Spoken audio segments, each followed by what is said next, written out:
وزیر اعظم صاحب اور ان کے صدر نے پچھلے ہفتے فون پہ بھی رابطہ کیا، افغانستان کی صورتحال پہ بات چیت کی، اور میں آپ کو یہ بتاتے چلوں کہ آج جو ہم نے بات کی ہے کمیشن کا، میں آپ کو اس کی ڈیٹیل دینے سے پہلے یہ بتاؤں کہ افغانستان پہ یہ میرے نزدیک بہت ہی خوش آئین ہے کہ پاکستان اور ازبکستان کی پوزیشن بالکل ایک ہے۔ آج میری ان سے کافی لمبی گھنٹہ بھر کی ملاقات ون آن ون ہوئی، اس میں بھی ہم نے یہ بات کی، پھر اس ڈیلیگیشن کے حوالے سے بھی یہ بات ہوئی سیشن میں، اور دونوں ممالک کا یہی موقف ہے کہ افغانستان کی عوام کی خاطر اس وقت کوارڈینیٹ کر کے ساری دنیا کو انگیج کرنا چاہیے جو افغانستان کی اس وقت حکومت ہے، ایک کنسٹرکٹیو انگیجمنٹ جس میں ان کے ساتھ تعاون کیا جائے اس طرح کہ افغانستان میں کوئی ہیومینیٹیرین کرائسس کی شکل نہ بنے۔ ابھی بار بار یہ بات ہو رہی ہے اقوام متحدہ کیا اور ورلڈ بینک کیا کہ وہاں پہ ہیومینیٹیرین کرائسس ہو سکتا ہے، ابھی سردیاں آ رہی ہیں، وہاں پہ خوراک پوری نہیں ہے، وہاں پہ لوگوں کے پاس اپنے اخراجات پورے کرنے کو وسائل نہیں ہیں، اور یہ جس طرح معاملہ جا رہا ہے اگر دنیا نے کنسٹرکٹیولی کوارڈینیٹ کر کے انگیج نہ کیا تو خدا نہ خواستہ معاملات اور خراب ہو سکتے ہیں۔ اس لیے پاکستان کا موقف آپ کے سامنے واضح ہے، ازبکستان کا بھی بالکل یہی موقف ہے، اور اس میں بارہا بات ہوتی وسطی دنیا سے شاید طالبان کی، یہ طالبان یا کسی اور حکومت کا ایشو نہیں ہے، یہ عام افغان کا ایشو ہے۔ اور پاکستان کے حوالے سے میں کہتا چلوں، کئی دفعہ یہ تنقید ہوتی ہے کہ جی آپ اتنا بڑھ چڑھ کے کیوں بات کر رہے ہیں، میں وضاحت کرنا چاہتا ہوں اس کی۔ دیکھیے 4 دہائیوں سے افغانستان ایک جنگ کی صورت میں ہے، جنگ کی صورتحال کی وجہ سے آپ نے خود دیکھا ہے کہ اس کا ڈائریکٹ نقصان پاکستان کو ہوتا ہے۔ 9/11 کے بعد سے 80,000 ہماری کیجولٹیز ہو چکی ہیں، $150 بلین سے زائد ہمارا معیشت کو نقصان ہو چکا ہے۔ آپ نے دہشت گردی کی لہر پاکستان میں دیکھی جس کے سارے تانے بانے جڑتے ہیں جا کے جو افغانستان میں ملٹری کیمپین 9/11 کے بعد ہوئی، تو ہم تو اس کے سب سے بڑے وکٹم ہیں۔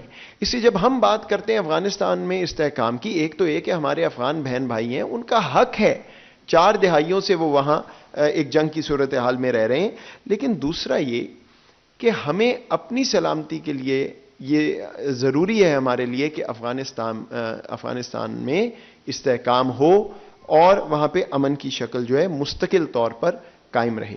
اس لیے یہ ہمارا حق ہے بحیثیت پاکستان دنیا کو یہ بات باور کرانا کہ وسطی دنیا کے لیے شاید 10,000 میل دور بیٹھ کے یہ ایک لگژری ہو، لیکن ہمارے لیے ہمارے پاس کوئی آپشن نہیں ہے افغانستان سے ڈس انگیج کرنے کی۔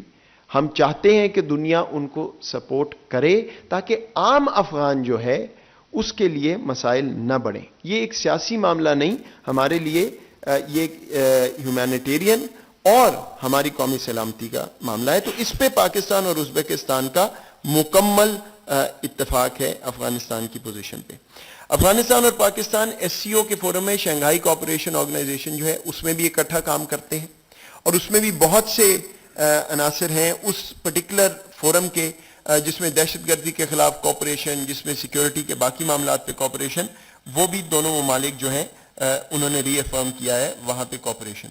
جہاں تک اس کمیشن کا تعلق میں آپ کو بتاتا چلوں، اس میں transnational crime, drug trafficking کا جو معاملہ ہے، منشیات کا، اس کے علاوہ دہشت گردی کے خلاف کوآپریشن، اور پھر ایک دوسرے کی کیپیسٹی بلڈنگ جس میں ڈیزاسٹر مینجمنٹ یعنی ہماری NDMA، اینٹی نارکوٹکس فورس، یہ تمام پہلو آج ان پہ بات ہوئی، اور یہ ہمارے ایگریمنٹ کا حصہ ہے جس پہ آگے ورکنگ گروپس کی شکل میں ہم کام کریں گے۔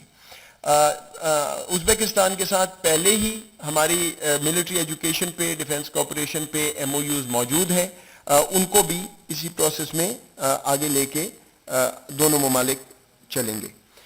آج کی جو میٹنگ تھی اور جو پروٹوکول ہے اس کے ممبران میں ministry of interior, ministry of narcotics control, ministry of defence, foreign office, ہمارے NDMA، لا منسٹری اور FBR نے شرکت کی، اور اس سارے کو کوارڈینیٹ کرنے کے لیے نیشنل سیکیورٹی ڈویژن جو ہے وہ اس کا مین کوارڈینیٹنگ فنکشن اور کوارڈینیٹنگ باڈی ہوگی۔ ایک اور میں آپ کو اہم بات بتا دوں کہ ازبکستان پاکستان میں بہت سے ایم او یوز پہلے سے ہوئے ہیں، بہت سے ایگریمنٹس ہوئے ہیں، لیکن وہ بدقسمتی سے اس طرح ایفیکٹولی چلائے نہیں جا سکے پچھلے کچھ سالوں میں. تو یہ بھی آج ایگریمنٹ ہوا ہے کہ ان تمام جو بھی ہمارے آپس میں بائی لیٹرل ایگریمنٹس ہیں جو سیکیورٹی سے متعلق ہیں، ان کو بھی اسی کمیشن کے ذریعے ہم آگے لے کے چلیں گے اور ریوائٹلائز کریں گے.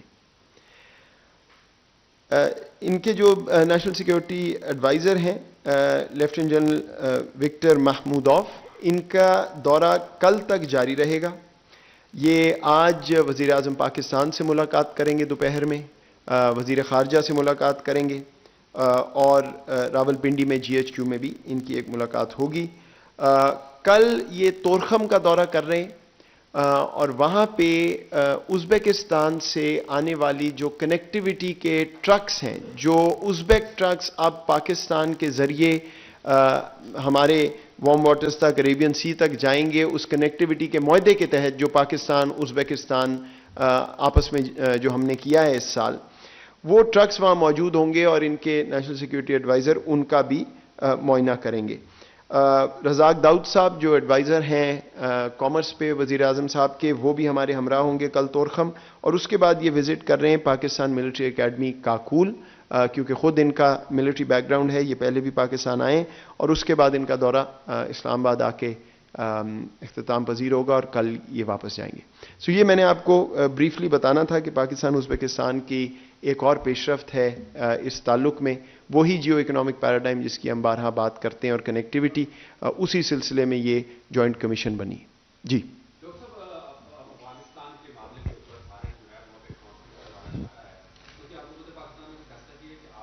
میں نہیں جاؤں گا، جی میں نہیں جاؤں گا. ایک سپوائلر جو ہے وہ پیس میکر بننے کی کوشش نہیں کر سکتا. جی Sir, as you told us that in the form of working groups you will engage with Uzbekistan. So these working groups will meet quarterly, or what level of engagement would be? And if this we are shifting towards a geo-economic paradigm, so is there investment-based agreements or trade-based agreements? Can you please provide such details on your... دیکھیں یہ جو trade transit agreements ہیں یہ تو Uzbekistan کے ساتھ اس سال، اس سے پہلے بھی نئے ایگریمنٹس بھی ہوئے ہیں، تو وہ فریم ورک تو اب سیٹلڈ ہے. منسٹری آف کامرس اس کو لیڈ کر رہی ہے. جب تاشقند وزیر اعظم صاحب گئے تھے اس وقت بڑی ڈیٹیل میں بات ہوئی، بلکہ بزنس ڈیلیگیشنز بھی گئیں. تو وہ ہمارا اب ٹرانزٹ ایگریمنٹ موجود ہے، ہمارا ٹریڈ ایگریمنٹ موجود ہے. اسی کے ذریعے یہ سارے پروسیس، اور جو میں نے آپ کو ٹرکس کی بات کی ہے جو وہاں سے آ رہے ہیں، یہ اب پروسیس چل پڑا ہے. ان کو اور فیسلٹیز جو پاکستان نے دینی ہے، جو انہوں نے ہمیں دینی ہے بزنس اور انویسٹمنٹ بڑھانے کے لیے، اس پہ تو کام ہو رہا ہے. وہ اس پروٹوکول، اس کمیشن کا حصہ نہیں ہے، لیکن جیسے میں نے آپ کو بتایا وہ پروسیس اب چل رہا ہے، بیکاز سینٹرل ایشیا ہمارے لیے ایک پرائیورٹی. جی جی میں آ رہا ہوں آپ کے پاس آتا ہوں.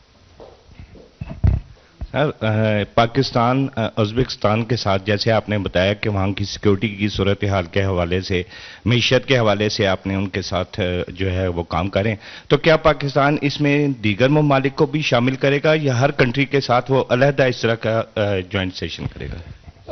نہیں، یہ کمیشن تو ازبکستان کے ساتھ ہی ہے، لیکن یہ جو کوپریشن کا ماڈل ہے اس میں بائی لیٹرل ایگریمنٹس بھی ہمارے تاجکستان کے ساتھ، ازبکستان کے ساتھ اور ممالک کے ساتھ، لیکن پھر کچھ ملٹی لیٹرل ارینجمنٹس بھی ہیں. مثلا ایک کیو ٹی ٹی اے ارینجمنٹ ہے جس میں 4 ممالک شامل ہیں. پھر کچھ ٹرائی لیٹرل انگیجمنٹس ہیں. آج بہت بات ہوئی کنیکٹیوٹی کے پروجیکٹس پہ. ایک ریلوے کا پروجیکٹ چل رہا ہے جو ازبکستان، افغانستان، پاکستان کے درمیان، ان پہ بھی بہت سی بات ہوئی. تو ازبکستان کا تو یہی ویو ہے کہ جتنی زیادہ کنیکٹیوٹی بڑھائی جا سکے، وہ یہ چاہتے ہیں کہ ان کو راہداری ملے عریبین سی تک. اور ظاہری بات ہے ہمیں بھی بہت فائدہ ہے کہ ہم سینٹرل ایشیا کی مارکیٹ، ان کے انرجی ریزروز، تو یہ ایک ون ون سچویشن مجھے نظر آتی ہے. جی اچھا سر، یقیناً پاکستان خطے میں اپنے دوست ممالک کے ساتھ مل کر ترقی اور امن کی بات کرتا ہے، لیکن پاکستان محسوس کیا کرتا ہے کہ خطے میں پاکستان کو ہرڈلز کیا ہیں، راستے میں رکاوٹیں کیا ہیں؟ اس کے اوپر بھی روشنی ڈال دیں. Thank you.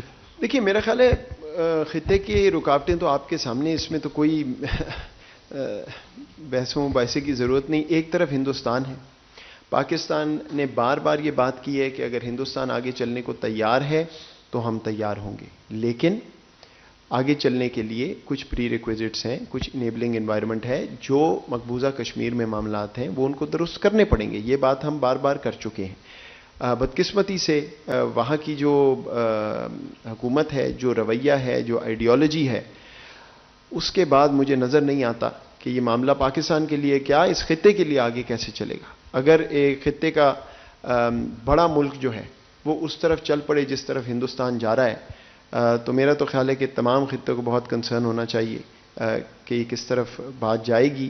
دنیا نے آنکھیں بدقسمتی سے بند کی ہوئی ہیں, اس طرح بھارت سے بات نہیں کر رہا جو کرنی چاہیے, کیونکہ نقصان سب کا ہوگا. لیکن بہرحال وہ معاملہ ان کا ہے. دوسری میرا خیال ہے رکاوٹ تو نہیں میں کہوں گا, لیکن اپرچونٹی میں اس کو دیکھتا ہوں کہ اگر افغانستان میں انشاءاللہ سلامتی کی شکل نکلتی ہے, وہاں پہ مستقل طور پر امن آتا ہے, تو پھر وہ جو کوریڈور آف کنیکٹیوٹی کی ہم بات کرتے ہیں, راہداری کی بات کرتے ہیں, افغانستان بھی ایک ہب بن جائے گا. اس میں افغانستان کا بھی بہت فائدہ ہے, ظاہری بات ہے, ان کی اکانومی کے لیے. اور بہرحال پاکستان کی لوکیشن تو اللہ تعالیٰ کی مہربانی سے یونیک ہے, جس کو ہم استعمال کر سکتے ہیں. جی سر. وہی صاحب خالد ایکسپریس ٹی وی سے. وہی صاحب ماضی میں ازبک جو نیشنلز ہیں وہ مختلف دہشت گردی کی کارروائیوں میں ملوث رہے, پاکستان میں بھی ان کا نیٹ ورک موجود رہا. اب اس موضوع پر کوئی ان سے بات ہوئی کہ فیوچر کیا ہے, کیا ایسا کبھی اب نہیں ہوگا؟ دوسرا جو افغان قیادت ہے, کس بارے میں, سوری میں سمجھا نہیں, کس بارے میں؟ ازبک نیشنل جو ہے وہ دہشت گردی میں ملوث رہے ہیں, پاکستان میں بھی اور پاکستان کے علاقوں میں بھی. کیا اس موضوع پر بھی ان سے بات ہوئی؟ دوسرا یہ کہ افغان ملٹری اینڈ جو پولیٹیکل لیڈرشپ ہے وہ فرار ہو کر ازبکستان گئی, وہاں پہ لوگ موجود ہیں ان کے, کیا اس حوالے سے بھی ان سے کوئی بات چیت ہوئی؟ نہیں, پہلی چیز پہ بات نہیں. اور دوسری جو آپ کی بات ہے اس پہ میرے پاس ایسی کوئی انفارمیشن نہیں ہے کہ وہ وہاں موجود ہیں. I am not aware of that. جی. Anwar Abbas from Bol news. یوسف صاحب, مجھے آپ سے یہ جاننا ہے کہ پاکستان اور امریکہ کے درمیان جو ground and air lines of communication کا ایگریمنٹ, ازبکستان پہ ریجن پہ بات کریں, یہ کسی اور دن ہم آئیں گے اس پہ. جی میڈم. آپ کیونکہ راہداری کی بات کر رہے ہیں تو سی پیک کا نام نہ لیا جائے, پاسبل نہیں ہے. لیکن جب ایک طرف چیئرمین سی پیک اتھارٹی جو ہیں خالد منظور صاحب, وہ کراچی میں یہ بیان دیتے ہیں کہ امریکہ سی پیک کو ڈی ریل کرنے کی کوشش کر رہا ہے, تو آپ کا اس کے اوپر کیا سٹینڈ ہے؟ کیونکہ بہت ذمہ دار شخص ہیں چیئرمین سی پیک اتھارٹی, تو کیا امریکہ ڈی ریل کر رہا ہے یا سپورٹ کر رہا ہے؟ ایک تو جی میں آپ کو بتاؤں, اس سٹیٹمنٹ کا میری نظر میں بھی آئی تھی, میں نے ان سے خود بات کی تھی, and we confirm that he was quoted completely out of context. وہ آن لائن تھا, آپ جا کے دیکھ سکتے ہیں انہوں نے کیا بات کی تھی. لیکن جو آپ کا بنیادی سوال ہے, دیکھیے میرا اس میں بالکل واضح موقف ہے. دنیا نے جو کرنا ہے وہ کرنا ہے. وی ہیو ٹو انشور کہ ہمارے جو ہدف ہیں وہ ہم پورے کریں. اگر کوئی کمزوری ہے اس کو ریموو کریں تاکہ کوئی ایڈوانٹیج نہ لے سکے, اور جو ہماری اسٹرینتھس ہیں اس پہ کام کر کے جو ہمارے اپنے آبجیکٹیوز ہیں ان کو پورا کریں. باقی میں آپ کو یہ بتا دوں کہ پاکستان انفارچونیٹلی ہمارے دشمنوں کی کوئی کمی نہیں ہے, وہ بات درست ہے. لیکن اس میں کہنا کہ کس نے کیا کیا, we just need to focus on ourselves and strengthen what we have. جی.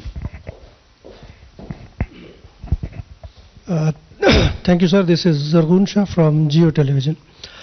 آپ نے ازبکستان سے ٹرکوں کی آمد کا ذکر کیا جہاں پہ نیشنل سیکیورٹی ایڈوائزر کو لے کے جایا جائے گا, تو کچھ اس کی تھوڑی سی ہمیں ڈیٹیل بتا دیں. وہ کیا سامان لا رہے ہیں, کہاں پہ لے کے جا رہے ہیں, کیا پاکستان سے بھی کوئی ٹرک ازبکستان جائیں گے اسی روٹ پہ؟ Thank you. فرینکلی مجھے یہ پتہ نہیں سامان کیا ہے, لیکن آئی ایم انفارم کہ 4 ٹرکس ہیں جو ازبکستان سے ہیو مووڈ, اور وہ قدرتی طور پہ اس وقت آئے ہوئے ہیں, کوئی ان سے سنکرونائز نہیں ہوئے.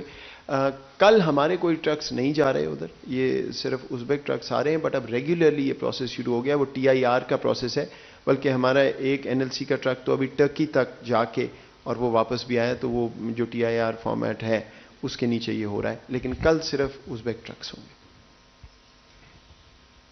ٹھیک ہے جی, تھینک یو ویری مچ جی, بہت شکریہ. مشیر برائے قومی سلامتی ڈاکٹر معید یوسف اسلام آباد میں نیوز کانفرنس کر رہے تھے. ان کا کہنا تھا کہ ازبکستان کا وفد پاکستان کے دورے پر ہے. ازبک وفد سے مذاکرات میں روابط کے فروغ سے متعلق بات ہوئی ہے. اس کے علاوہ ان کا کہنا تھا کہ پاکستان اور ازبکستان نے مشترکہ سیکیورٹی کمیشن سے متعلق تاریخی پروٹوکول پر